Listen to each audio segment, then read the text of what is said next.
You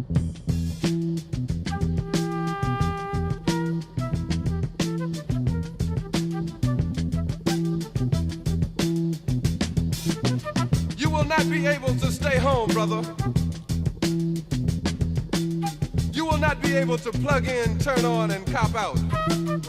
You will not be able to lose yourself on Skag and skip out for beer during commercials because the revolution will not be televised.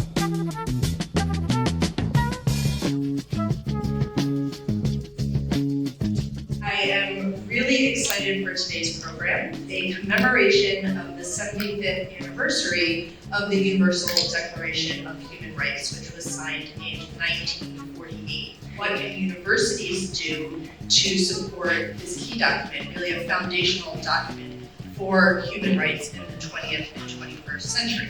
Our work here today is to put ideas into action, and that is where you all come in, and you're so essential to this work. Hi, my name is Felisa Tibbets, and I'm Chair in Human Rights Education at Utrecht University in the Netherlands. The key ideas with you that I hope will be a positive contribution to your own thinking, discussions at the conference, and maybe your planning as educators. Solving global problems also requires analyzing the way the world is and imagining what the world could or should be like. Once we establish the idea that people around the world share the same desire to live a life of dignity and purpose, we then must understand how we each play a role in ensuring that others can do so. We have to really make this push as educators, but as human beings, because our legacy for humanity is only going to live on through them and then make the future better for us. Dignity as a concept I've been thinking about literally for 13, 14 years. Dignity is different from respect. While students may not always respect another person, dignity is non-negotiable.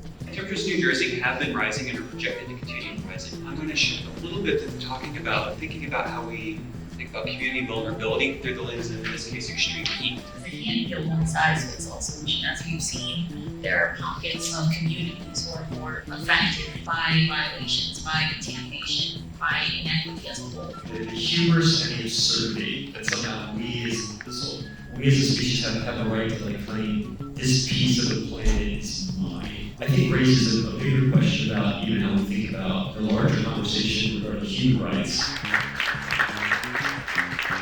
It's really crazy to think that these are not just problems for developing countries, but these are problems that we face in our own backyard here in New Jersey. You can make a difference by actually using the term human rights in your daily discourse, putting it on social media, doing it on Facebook, because once it becomes more understood, then I think we have more people ready to take action. Everybody to my right, if you're really able to stand up, and could you say climate change?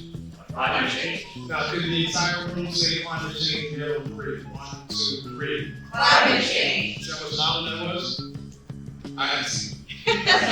We are all involved in so many different fights every single day, but the umbrella is human rights. Thank you all for coming, but let's make sure we continue to focus on strategy so that we can win this. The revolution will not be televised, will not be televised, will not be televised, will not be televised. The revolution will be no rerun, brothers. The revolution will be live.